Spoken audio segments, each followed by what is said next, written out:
엄마 아빠가 쓴 자녀 교육과 삶의 이야기. 자녀를 사랑합니까? 좋아합니까? 두 번째 시간. 부부싸움은 잘해도 믿져요. 서로가 달라도 많이 다른 남녀가 결혼하여 부부를 이루어 살면서 부부싸움을 안 하기는 쉽지 않은 일이다. 그러나 안 할 수만 있다면 안 하면 더 좋을 것이다. 부부싸움은 거의 대부분은 사소한 일에서 의견과 생각이 달라서 다투기 시작하여 큰 싸움이 되고 결국은 나쁜 결과를 가져오게 된다. 별일이 아닌 일로 싸우다가 해서는 안 될 행동과 말을 하므로 성격이 안 맞는다, 이렇게는 살 수 없다 라는 식으로 비화되어 서로에게 피해가 되는 결정을 하게 된다. 그러므로 부부싸움은 안 하면 좋지만 하게 되더라도 잘하는 기술이 필요하다. 우리 부부는 세상 사람들이 하는 부부싸움은 하지 않는다. 단지 서로의 의견이 항상 같을 수만 없기에 충돌하여 작은 말다툼을 하곤 했다. 우리 부부가 싸움을 안 하는 이유는 첫째, 언성이 높아지면 아내가 말을 하지 않고 참아버리기 때문이다. 그렇다고 참는 것만으로 끝나는 것은 아니다. 그 순간이 지나고 나면 갈등의 마음을 서로 대화로 풀어간다. 즉 갈등이 생겼을 때 서로가 시간을 가지는 것이 필요하다. 손바닥도 부딪혀야 소리가 나는데 한쪽에서 가만히 있어 버리니 다툼이 시들해 버리고 마는 것이다. 두 번째 이유는 하지 말아야 할 말과 행동을 하지 않기 때문이다.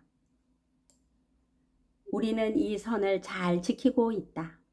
예를 들면 아무리 화가 나도 욕설은 쓰지 않는다. 또 폭력을 사용하지 않는다. 물건 따위를 망가뜨리거나 던지지 않는다. 그리고 상대방을 무시하는 말을 하면 안 된다. 가령 배운 것이 없다, 무식하다, 친정에서 뭘 배웠냐 등 인신을 공격하거나 집안을 깎아내리는 말은 절대 사용하면 안 된다. 문제가 된 부분만 대화를 통해 해결하려고 노력하라. 세 번째 이유는 부부싸움은 그날 끝내야 하기 때문이다. 우리 부부는 말다툼을 해도 다음 날까지 가지 않는다. 남편이 먼저 사과하기 때문에 오래 갈 수가 없다. 네 번째 이유는 자녀들 앞에서 부부싸움을 하지 말아야 하기 때문이다. 우리 부부는 말다툼 같은 작은 것이라도 자녀 앞에서 될 수 있는 대로 하지 않으려고 노력했다. 아들은 우리 부부가 싸우는 것을 본 적이 없다고 말한 적이 있다. 물론 작은 갈등들은 있었지만 자녀들에게 부부싸움의 감정이 드러나지 않았던 것 같다.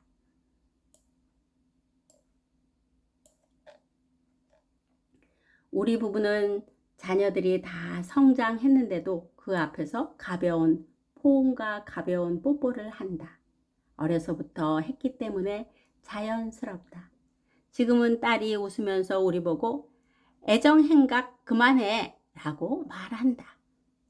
부부싸움은 자녀들의 인격 형성에 엄청나게 안 좋은 영향을 미친다. 자녀들이 부부가 언성을 높이면서 다투고 폭력적인 행동을 보게 되면 무섭고 두려운 감정을 경험하게 된다. 그래서 오랫동안 상처로 남아 성장하는데 영향을 미친다. 부부싸움은 가능하면 안 하는 것이 좋고 하더라도 잘해야 한다. 그러나 아무리 잘해도 부부싸움은 자주 하면 잘못될 수밖에 없다. 또 부부싸움은 잘하기 어려우니 안 하기 위해 노력해야 한다. 행복한 결혼 생활은 누구와 결혼했느냐 보다 부부간의 갈등을 어떻게 잘 대처해 나갔느냐가 중요하다.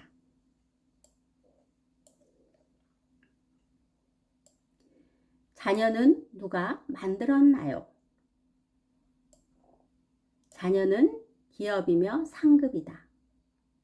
어떤 사회학자는 18세기에는 민중을 발견했고 19세기에는 여성을 발견했고 20세기에는 아이들을 발견했다고 말한다.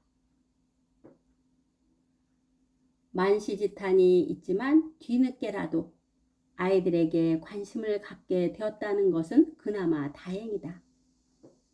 인류가 존재하기 시작한 창조 이후부터 부모는 자녀를 낳았다.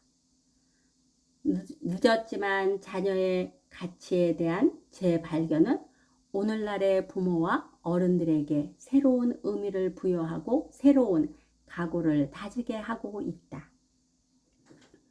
그럼에도 자녀 양육과 교육에 관심이 없다.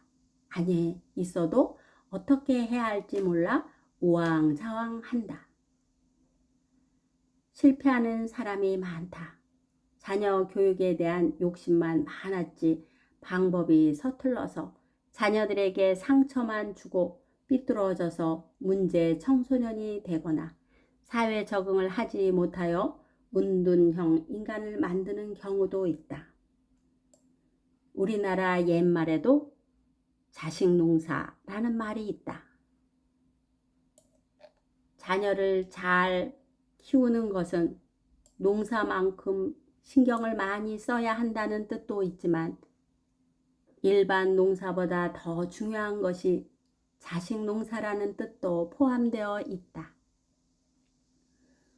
청소년을 위해 부모 상담을 할 때 부모들에게 질문하는 것이 있다. 어린아이나 청소년들이 태어날 때부터 문제 행동이나 고집을 피우고 우울하고 불안해 할까요?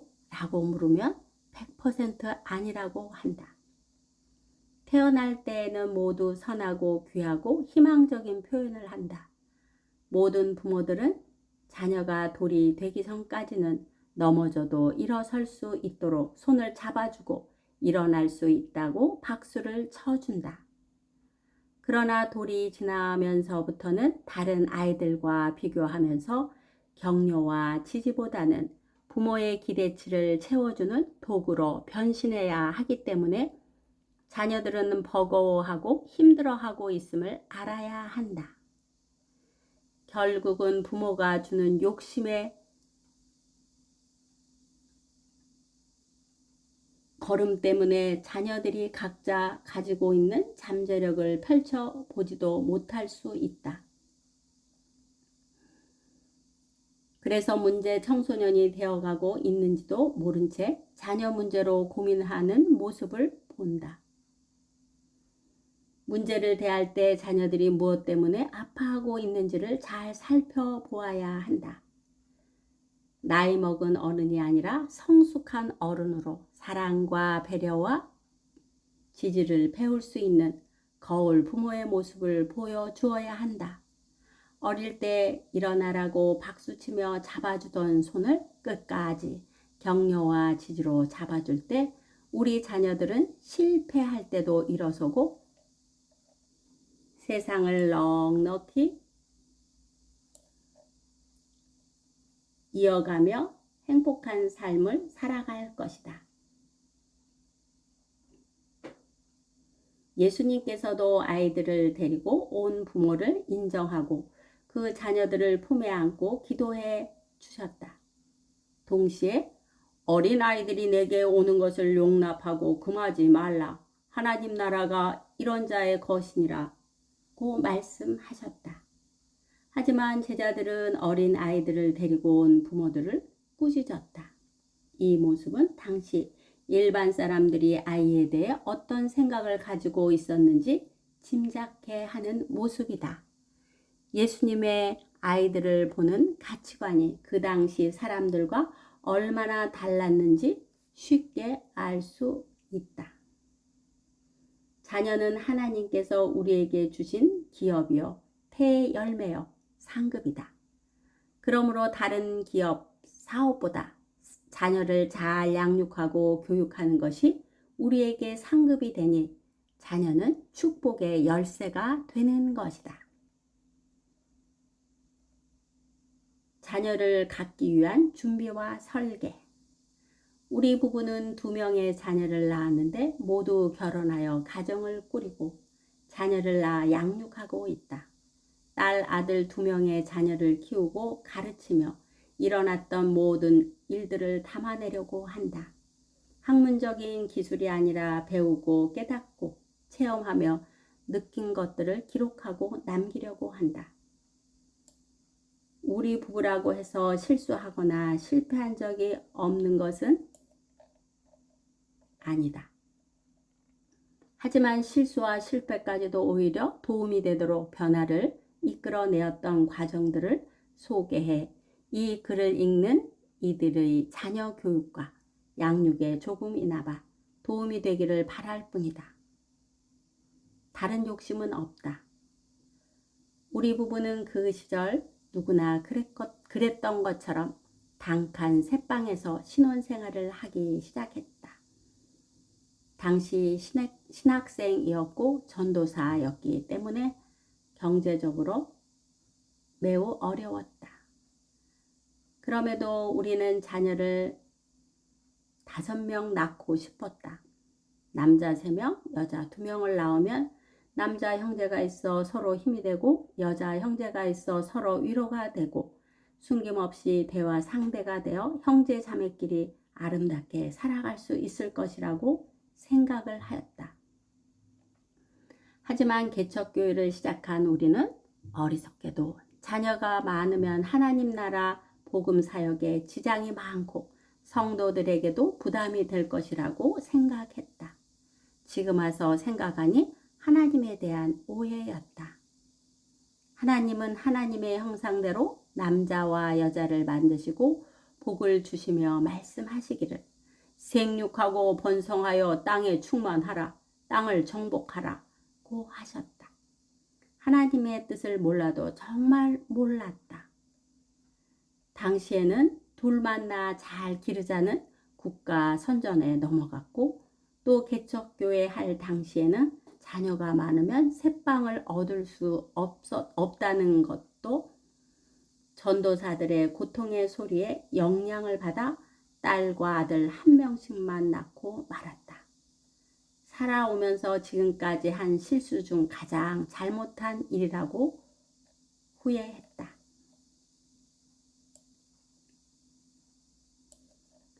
지금 우리 부부는 자녀를 많이 낳은 사람을 칭찬하고 할 수만 있으면 자녀를 많이 낳으라고 부탁하고 있다.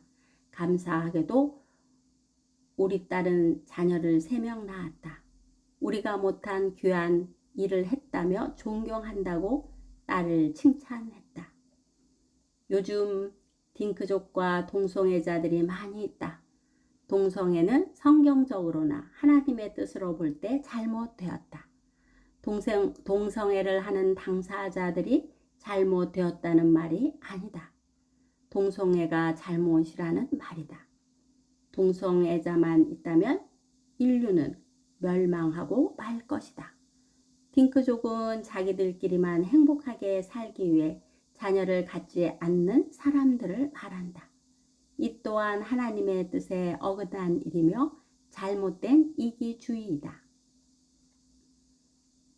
자녀를 낳는 일을 위해 미리 준비하고 설계하면서 하나님께 기도하고 특히 주위의 가족이나 교우들에게 임신을 위한 계획을 말하고 기도를 부탁하면 더욱 좋겠다.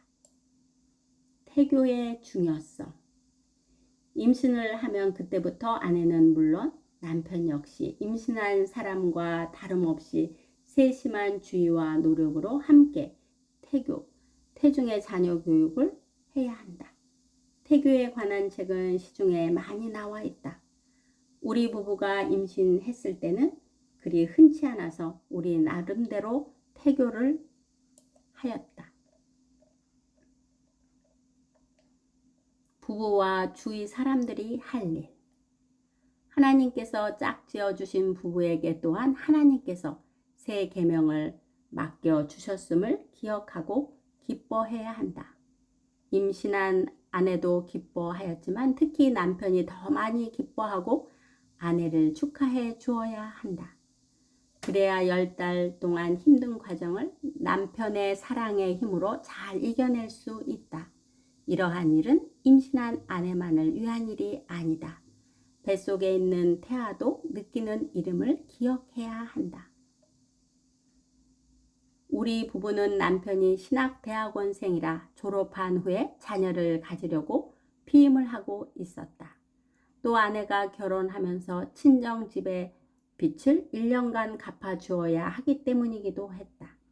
결혼 후 1년 가까이는 잘 조절하면서도 주님이 주실 자녀에 대한 기대를 가지고 기도로 준비하고 있었다.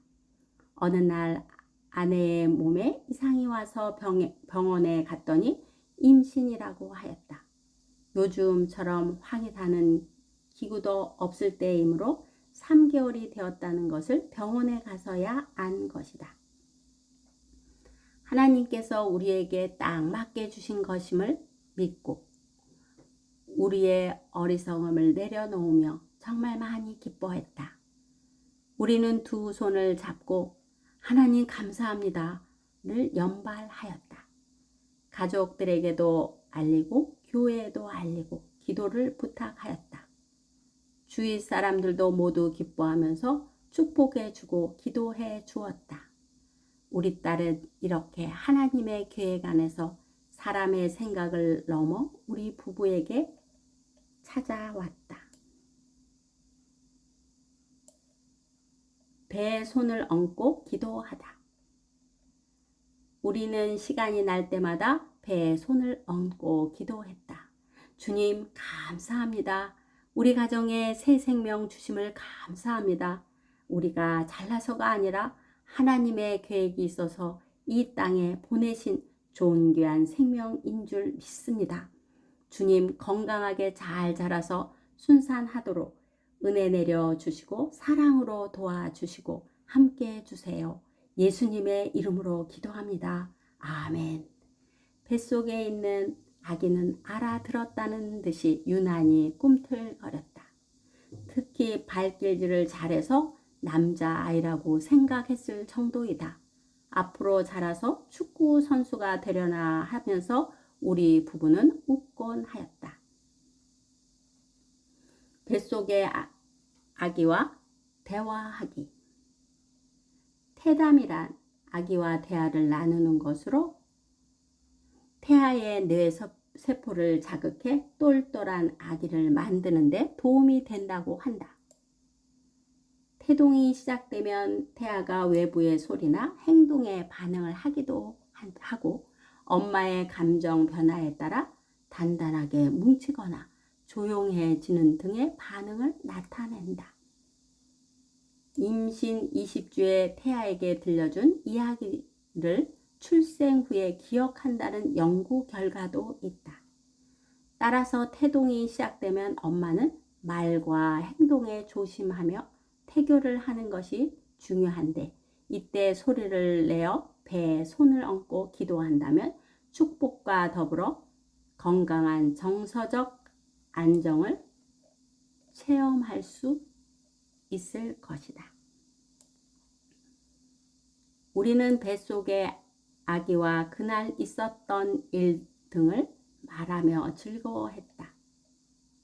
음악을 들으면서 기도하다. 하나님의 자녀로 키우기 위해 기도와 및 말씀을 들려주는 것 외에도 아름다운 생각과 음악을 전해주고 싶다는 마음을 주셨다. 그 당시 아내는 동양방송 TV 영상 자료실에서 근무하고 있었다.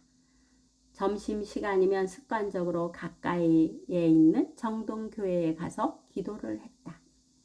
정동교회는 어릴 때 주일학교에 다니면서 믿음의 추억을 쌓았던 곳이며 친정 부모님의 사랑이 묻어있는 곳이라 특별한 일이 없을 때는 꼭 점심시간에 찾아가 기도를 하며 위로와 새 힘을 얻었다. 교회가 본당을 개방하고 클래식 음악을 2시간 동안 들려주고 쉼을 가지라고 배려해 주었던 것이다. 자연스레 10달 동안 음악을 들려주면서 아기를 마음껏 축복해주는 시간이 되었다. 그래서인지 딸은 음악에 소질이 있다. 피아노, 플룻, 가야금, 노래를 교회에서 잘 활용하고 있으니 유익한 음악이 태아에 미친 영향은 확실하다. 교회를 개척하고 아들을 임신했을 때 남편과 함께 배에 손을 얹고 축복 기도를 해주고 성경 이야기를 들려주고 또 찬송가를 들려주고 싶어서 외워서 불러주었다. 아들도 감성적이고 음악을 좋아하며 교회에서 지금까지 찬양 리더를 하는 모습을 볼 때 음악은 확실히 태아 교육에 영향을 준다고 말할 수 있다. 이후 심리 상담 공부를 할 때 태교의 중요성과 발달 과정의 수업을 들으면서 배운 적도 없이 하나님이 주신 지혜로 태교를 했구나 하는 놀라움을 느낀 적이 있다. 태아의 발달 과정에서 귀는 일찍 열린다고 한다. 5, 6개월 정도 되면 성인과 유사한 청각 능력을 갖춘다고 하니 아름다운 음악을 들려주는 것은 아기에게 좋은 영향력을 준다고 볼 수 있다. 밖에서 나는 소리는 엄마의 백가죽과 자궁 안의 양수를 통해 태아의 귀에 전달된다. 이때부터 태 속의 아기는 엄마 아빠의 목소리를 기억한다는 것이다. 그러므로 큰 소리로 싸우거나 화를 내면 안 된다. 임신 7개월이 되어서야 겨우 명암을 느낄 수 있을 정도로 시각 반응은 청각 반응에 비해 약한 편이지만 TV나 컴퓨터 등에서 나오는 빛은 태아에게 나쁜 영향을 미칠 수 있다. 아름다운 생각을 하거나 자연을 감상하며 하나님을 찬양하는 것이 좋다. 임신 후 출산 시까지 모든 말이나 환경이나 행동을 조심할 때 태아에게 정서적, 심리적, 신체적으로 좋은 영향을 준다. 아기를 가지게 되면 감사의 기도로 축복할 수 있고 성경 이야기를 통해 약속과 축복의 말씀을 시간을 정해놓고 들려줄 수 있고 예배를 통해 찬양을 부르며 평안한 심정을 가질 수 있으니 이는 태아에게 가장 좋은 태중교육인 것이다.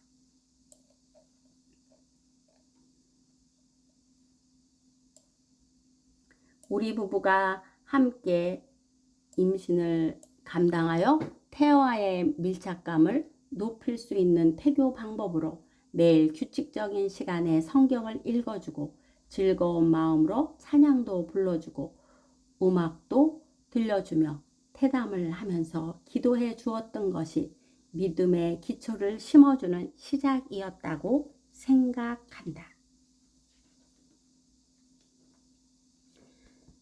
다음 시간에 이어서 계속됩니다.